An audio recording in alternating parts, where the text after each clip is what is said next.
है हमारा सूरज 150 million kilometre दूर, इतना दूर कि इसकी रोशनी को हम तक पहुंचने में 8 मिनट लग जाते हैं।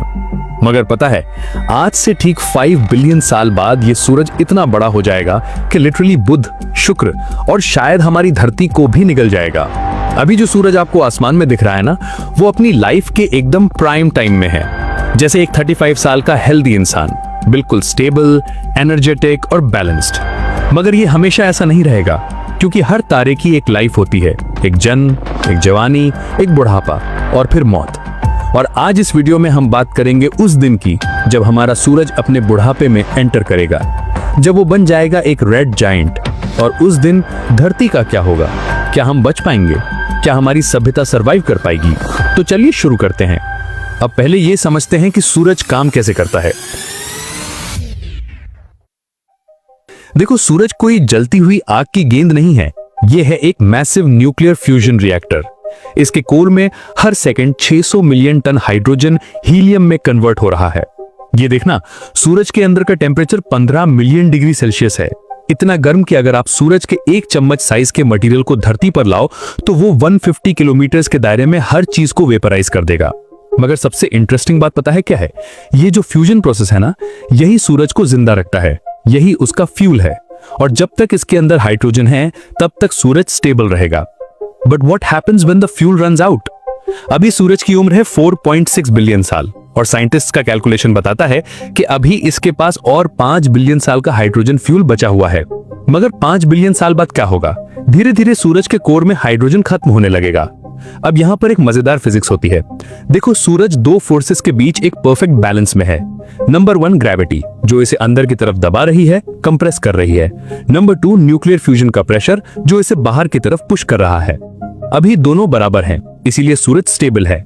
मगर जब हाइड्रोजन खत्म होने लगेगा, फ्यूजन स्लो हो जाएगा, आउटवर्ड प्रेशर कम हो जाएगा और फिर ग्रेविटी जीत जाएगी। सूरज का कोर अंदर की तरफ कोलैप्स होना शुरू हो जाएगा। अब यहाँ पर एक कॉन्ट्रा इंट्यूटिव चीज होती है। जब कोर अंदर की तरफ सिकुड़ेगा तो प्रेशर और टेम्परेचर बढ़ जाएगा, इतना ज्यादा कि अब हीलियम भी फ्यूज होना शुरू हो जाएगा। और ये नया फ्यूजन इतनी एनर्जी रिलीज करेगा कि सूरज की बाहरी लेयर्स एक्सपैंड होने लगेंगी, फूलने लगेंगी। पहले सूरज धीरे धीरे 10% बड़ा हो जाएगा, फिर 50%, फिर डबल, और फिर एक दिन ये इतना बड़ा हो जाएगा कि लिटरली बुध की ऑर्बिट तक पहुंच जाएगा। इस स्टेज को कहते हैं रेड जायंट स्टेज। अब रेड क्यों? क्योंकि जैसे जैसे सूरज एक्सपैंड होगा, इसकी सतह का टेम्परेचर कम हो जाएगा 5500 डिग्री से लगभग 3000 डिग्री तक, और इस टेम्परेचर पे तारे लाल दिखते हैं। सो इमेजिन कीजिए एक मैसिव ब्लोटेड लाल सूरज आसमान के आधे हिस्से को कवर करता हुआ, डे एंड नाइट 24/7। अब सवाल यह है कि धरती का क्या होगा? चलिए देखते हैं स्टेप बाय स्टेप। सबसे पहली प्रॉब्लम तो अभी से ही शुरू हो जाएगी। देखो, सूरज की ब्राइटनेस हर 1 बिलियन साल में लगभग 10% बढ़ जाती है। ये एक स्लो प्रोसेस है जो अभी भी हो रहा है। अब से सिर्फ 1 बिलियन साल बाद सूरज इतना ब्राइट हो जाएगा कि धरती का average temperature 47 degree Celsius cross कर जाएगा। समुद्र इवेपोरेट होने लगेंगे, वाटर वेपर एटमॉस्फेयर में जाएगा, ग्रीन हाउस इफेक्ट और बढ़ेगा, और धीरे धीरे धरती बन जाएगी एक सेकंड वीनस, डेड, ड्राई और लाइफलेस। 3.5 बिलियन साल बाद सूरज अब और भी ब्राइट हो चुका होगा। धरती की सारी ऑक्सीजन स्पेस में एस्केप कर चुकी होगी, एटमॉस्फेयर लगभग खत्म, सरफेस टेम्परेचर 100+ डिग्रीज। अगर कोई इंसान इस समय धरती पर होगा तो उसे सिर्फ एक चीज दिखेगी, एक ड्राई क्रैक्ड ब्राउन प्लैनेट, बिल्कुल मार्स जैसा, बल्कि उससे भी बदतर। और फिर आता है वो दिन 5 बिलियन साल बाद, जब सूरज फाइनली अपना रेड जायंट फेज शुरू करता है। सूरज अब 200 गुना बड़ा हो चुका होगा, इतना बड़ा कि इसकी सरफेस बुध को निगल चुकी होगी, शुक्र को भी शायद, और धरती। वेल, यहाँ पर 2 सिनेरियोज हैं। पहली सिनेरियो है टोटल डिस्ट्रक्शन। कुछ साइंटिस्ट का मानना है कि सूरज इतना एक्सपैंड करेगा कि धरती की ऑर्बिट तक पहुंच जाएगा, और फिर धरती लिटरली सूरज के अंदर समा जाएगी। सोचिए, धरती जिस पर हमारी पूरी सभ्यता बनी, जहां पर पिरामिड्स हैं, ताजमहल है, हमारे शहर हैं, सब कुछ वेपराइज, गैस बन जाएगा, एटम्स में बिखर जाएगा।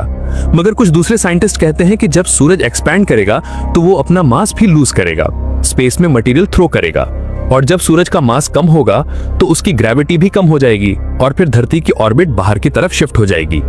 तो शायद, जस्ट शायद धरती बच जाए। मगर बच के भी क्या होगा? एक बिल्कुल डेड रॉक, जिस पर न हवा, न पानी, न लाइफ, बस एक भुनी हुई, पिघली हुई काली चट्टान जो एक मैसिव रेड सन के इर्द गिर्द घूम रही होगी। अब सवाल यह है कि क्या इंसानियत इससे बच सकती है? वेल, यहाँ पर कुछ इंटरेस्टिंग पॉसिबिलिटीज हैं। पहला ऑप्शन है इंटरस्टेलर माइग्रेशन।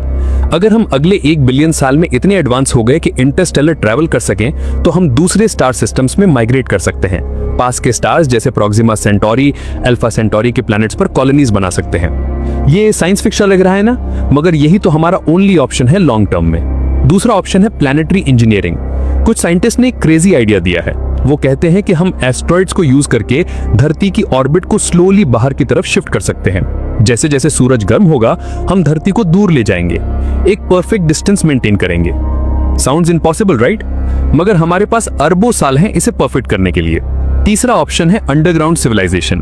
अगर सरफेस पर रहना इम्पॉसिबल हो जाए तो हम अंडरग्राउंड सिटीज बना सकते हैं। डीप अंडरग्राउंड, जहां टेम्परेचर स्टेबल रहता है, जहां हम आर्टिफिशियल एनवायरनमेंट क्रिएट कर सकते हैं। फिनलैंड ने जो किया उसे हम ग्लोबल लेवल पर कर सकते हैं। मगर गाइज, यहाँ पर एक बहुत बड़ा पर्सपेक्टिव है। देखो, 5 बिलियन साल बहुत लंबा टाइम है, बहुत लंबा। फॉर कॉन्टेक्स्ट, डायनासोर सिर्फ 65 मिलियन साल पहले एक्सटिंक्ट हुए थे। होमो सेपियंस सिर्फ 300,000 साल पुराने हैं और हमारी पूरी मॉडर्न सिविलाइजेशन सिर्फ 10,000 ईयर्स पुरानी है। तो सोचिए अगले 5 बिलियन सालों में हम कहां पहुंच जाएंगे, क्या क्या डिस्कवर करेंगे, क्या क्या इन्वेंट करेंगे। शायद हम टाइप 2 या टाइप 3 सिविलाइजेशन बन जाएं, शायद हम पूरी गैलेक्सी में फैल जाएं, शायद हम इमॉर्टल बन जाएं, या शायद हम खुद को किसी और फॉर्म में ट्रांसफॉर्म कर लें, डिजिटल कॉन्शियसनेस में, एनर्जी बीइंग्स में।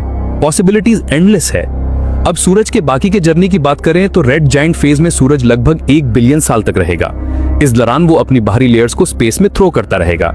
ये लेयर्स एक ब्यूटीफुल प्लैनेटरी नेब्यूला बनाएंगी और बीच में रह जाएगा एक छोटा सा डेंस कोर, व्हाइट ड्वार्फ, अर्थ साइज का मगर सन के मास का 50% वेट। ये व्हाइट ड्वार्फ धीरे धीरे ठंडा होता रहेगा अरबों खरबों सालों तक और फाइनली बन जाएगा एक ब्लैक ड्वार्फ, एक dark, cold, dead object floating in space. और उसके आसपास अगर धरती बची तो वो भी एक डार्क फ्रोजन रॉक होगी, बिना किसी रोशनी के, बिना किसी वार्मथ के। The ultimate and. मगर गाइस, पता है इस पूरी स्टोरी से मुझे सबसे बड़ी लर्निंग क्या मिलती है? ये कि चेंज इनएविटेबल है। ब्रह्मांड में कुछ भी परमानेंट नहीं है, न तारे, न प्लैनेट्स, न सिविलाइजेशंस। सब कुछ बदलता है, इवॉल्व होता है, खत्म होता है और फिर से शुरू होता है। हमारा सूरज जो आज इतना स्टेबल लग रहा है, वो भी एक दिन खत्म हो जाएगा, मगर उससे पहले वो अरबों साल तक लाइफ को सपोर्ट करेगा, एनर्जी देगा, रोशनी देगा। और शायद यही असली मैसेज है कि हमारे पास अभी जो टाइम है उसे वैल्यू करनी चाहिए, यूज करना चाहिए। क्योंकि देखो, हम एक बहुत ही स्पेशल टाइम में रह रहे हैं, जब धरती परफेक्ट है, ना बहुत गर्म ना बहुत ठंडी, जब सूरज स्टेबल है, जब लाइफ थ्राइव कर रही है। ये गोल्डीलॉक्स पीरियड है and we are lucky to be here. तो क्या करना चाहिए हमें? एक्सप्लोर करना चाहिए, डिस्कवर करना चाहिए, इनोवेट करना चाहिए, अपनी सीमाओं को तोड़ना चाहिए, स्पेस में जाना चाहिए, दूसरे प्लैनेट्स पर जाना चाहिए। क्योंकि अगर हम सिर्फ यहीं बैठे रहे तो एक दिन जब सूरज अपना रेड जायंट फेज शुरू करेगा, हमारी पूरी सभ्यता, हमारा पूरा इतिहास, सब कुछ खत्म हो जाएगा। मगर अगर हम आज से तैयारी करें, आज से एक्सप्लोर करें, तो शायद जब वो दिन आए हम कहीं और होंगे, नए ग्रहों पर, नए तारों के पास, नई दुनिया बसाते हुए। अब देखो, ये सारी चीजें जो मैंने आज बताई, ये साइंस फिक्शन नहीं है, ये एक्चुअल साइंस है, एस्ट्रोफिजिक्स के कैलकुलेशंस है। हम जानते हैं कि सूरज एक दिन रेड जायंट बनेगा, हम जानते हैं कि धरती का एक एंड है, मगर हम ये भी जानते हैं कि हमारे पास टाइम है, बहुत सारा टाइम, और पोटेंशियल है इसे डील करने का। फिनलैंड ने अपने हार्ड रॉक्स को एसेट बनाया, जापान ने अपनी डिजास्टर्स को अपॉर्चुनिटी बनाई। हमें भी यही करना है, अपनी चैलेंजेस को अपॉर्चुनिटीज में बदलना है। और शायद यही इंसानियत की सबसे बड़ी ताकत है, अडैप्ट करना, इवॉल्व करना, सरवाइव करना। डायनासोर्स नहीं कर पाए, वो एक्सटिंक्ट हो गए, मगर हम अलग हैं। हमारे पास कॉन्शियसनेस है, टेक्नोलॉजी है, इमेजिनेशन है, और शायद यही हमें बचाएगी। तो गाइज, अगली बार जब आप सूरज को देखें तो ये सोचिएगा कि ये जो तारा है ये एक दिन रेड जायंट बनेगा, मगर उससे पहले ये अरबों साल तक हमें लाइफ देगा। And it's up to us, क्या हम उस लाइफ का सही इस्तेमाल करेंगे, क्या हम एक्सप्लोर करेंगे, क्या हम सरवाइव करेंगे। मुझे यकीन है हम करेंगे।